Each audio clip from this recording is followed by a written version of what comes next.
कर्मचारियों के लिए खुशखबरी। रिटायरमेंट की उम्र बढ़ाने पर सरकार का बड़ा फैसला। जी हां, कई दिनों से इस पर जोरों से चर्चाएं चल रही थी कि कर्मचारियों के लिए क्या कुछ अपडेट आ रही है। जहां तक रिटायरमेंट की उम्र को लेकर भी यहां पर कुछ संदेह था, लेकिन आज की डेट में एक न्यूज आ रही है और साथ ही साथ एक ऑफिशियल नोटिस भी जारी किया गया है, जिसमें साफ तौर पे बताया जा रहा है कि कर्मचारियों के लिए खुशखबरी है। रिटायरमेंट की उम्र बढ़ाने पर सरकार का एक बड़ा फैसला, बड़ा निर्णय लिया गया है।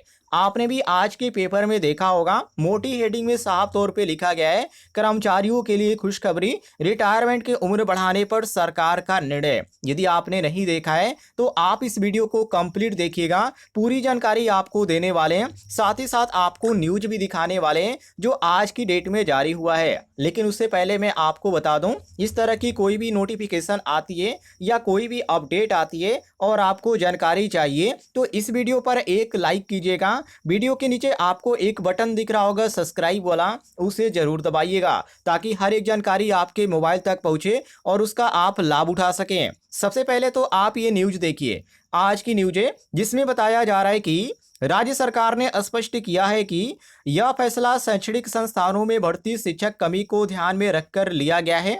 हाल के वर्षों में सेवानिवृत्ति के कारण कई संस्थानों में शिक्षकों की कमी बनी हुई थी, जिससे विद्यार्थियों की पढ़ाई प्रभावित हो रही थी। नई व्यवस्था लागू होने के बाद सत्र के बीच में शिक्षक रिटायर नहीं होंगे, जिससे शिक्षण कार्य निरंतर चलता रहेगा। आगे बताया जा रहा है इसमें कि नई नीति के तहत 27 अगस्त 2025 या उसके बाद सेवानिवृत्त होने वाले शिक्षकों को पुनर्नियोजन अर्थात री एम्प्लॉयमेंट का मौका मिलेगा। इसका उद्देश्य अनुभवी शिक्षकों को ज्ञान और अनुभव का लाभ छात्रों तक पहुंचाना है। इससे शिक्षा के क्षेत्र में अनुभव और नवाचार का संतुलन बना रहेगा। आगे यहाँ पे बताया जा रहा है कि सेवा विस्तार के दौरान शिक्षकों को उनके अंतिम वेतन और पेंशन के अंतर के आधार पर भुगतान किया जाएगा।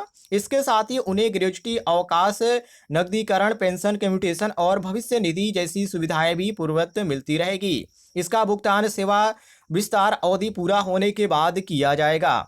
आगे बताया जा रहा है कि शिक्षा विशेषज्ञों का मानना है कि इस नीति से राज्य की शिक्षा गुणवत्ता में उल्लेखनीय सुधार होगा। अनुभवी शिक्षकों को मौजूदगी से विद्यार्थियों को गहराई से विषयों का समझ मिलेगी, वहीं नए शिक्षकों को भी उनसे सीखने का अवसर मिलेगा। इससे शिक्षा व्यवस्था और स्थिरता और निरंतरता दोनों बनी रहेगी।